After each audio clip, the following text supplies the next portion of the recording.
here is my way too early 2026-27 awards prediction. Hey guys, welcome back. This is Pick and Rollin. I'm Aryan. I'm a basketball enthusiast from India and I'm trying to get the culture going in this country. So without wasting anyone's time, let's start off with the first award. We've got Coach of the Year. Coach of the Year, I am going to give the award to Eric Spoelstra. My reasoning for this is very simple. I feel Spo is already very due for an Coach of the Year award. He's been a phenomenal coach, one of the best in the NBA for years, but obviously his team has not been very good.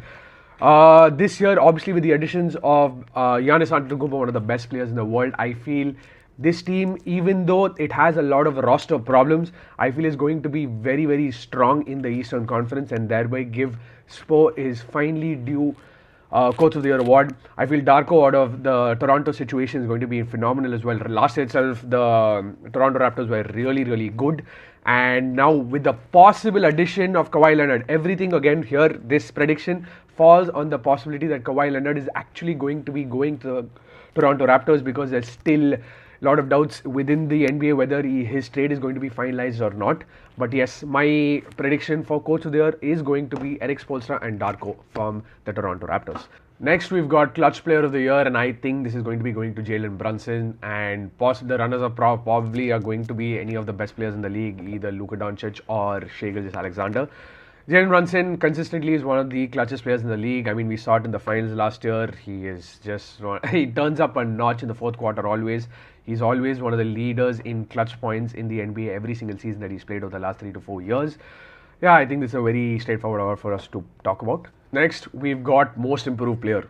Now, the thing with this award is it's a very difficult award to predict because you can never know who is going to take a leap. But anyway, this is a prediction video, so I am estimating this is going to be Marcus Buzelis. This is because the Bulls are not going to be a very good team, but I feel his individual numbers are going to be popping in that roster.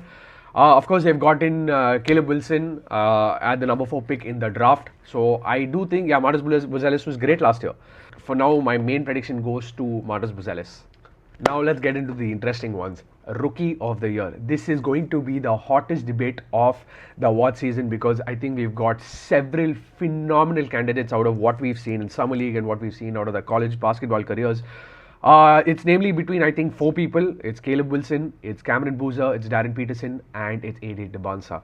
And my prediction is going to be an absolute hot take, and I'm going to stand by this because I think it's a very good possibility that this is going to happen, and it's going to be Caleb Wilson out of the Chicago Bulls. The reason why I make this pick is because I feel Caleb Wilson's attitude towards the game is already one thing that's got me fired up to watching the Bulls this year because I've never been interested in watching Bulls basketball over the last, 2 to 3 seasons. There's nothing really interesting happening there. And then Caleb Wilson comes into the picture. His attitude, his play in Summer League, the way this guy is so athletic, so energetic on court, seeing him swat shots away, it is just, it's a phenomenal thing to watch, right? So both AJ Debonsa and Darren Peterson are phenomenal players. There's no denying it. They are probably going to be future Hall of Famers. But with the existing firepower already existing within the roster, that is for AJ Debonsa, we've got Anthony Davis and Trae Young. For Darren Peterson, we've got Lauri Markkanen, we've got Keontae George, all demanding ball time. Rookie of the Year usually goes to the player with a lot more eye-popping numbers, which is why I feel it's going to come down between Cameron Boozer and Caleb Wilson. And just because I need to make a spicy take, I'm going to be picking Caleb Wilson, and I also believe a lot in his game. And now, the easiest award to predict, if he plays enough games, Defensive Player of the Year is going to be Victor Wembanyama, and I'm not going to be wasting any more time on this.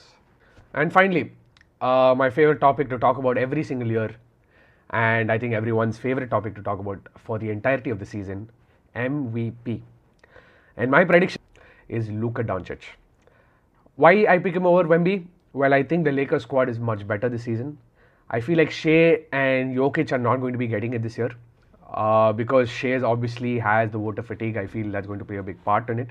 Not saying he's not going to be amazing, he's going to be great as well. Giannis also has a great shot, which I think he's going to turn out 3 in this race.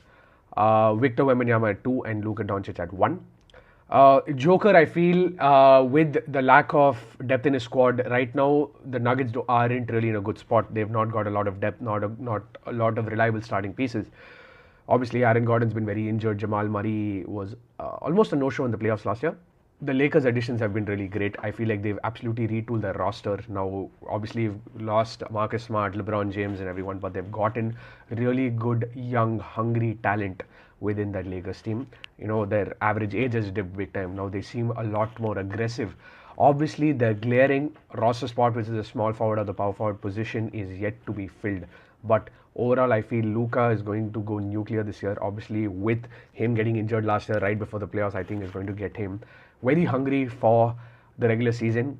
And obviously, he's one of the best offensive players the game has ever seen. And I'm very excited to see this season. Obviously, this is mass bias, but I feel Luka is going to have a phenomenal campaign. Wemby, on the other hand, is a very strong case as well. I will not obviously argue with anyone who says Wemby should win it, but Victor Wembanyama's risk always for me is the number of games played. Because of his lanky structure, it is very difficult to see him completing 65 games every single season. And not saying, and I also do think that Luka is going to be this unbelievable offensive force for the Lakers, where his numbers are going to be so eye-popping, and I feel the Lakers' record is also going to be really good. They're going to be a top 3, top 2 seed in the Western Conference, whereby I feel he's going to win. I mean, every single year, every single person thinks that he deserves the MVP before the season starts, and always, I don't know why there's this there's a Luka bias in the media against him doing anything. In 2024, he should have won. There's no doubt about it, but somehow he did not win it. So yes, this is my award prediction for 2026-27. I cannot wait for the season to start. I can't handle the off season anymore.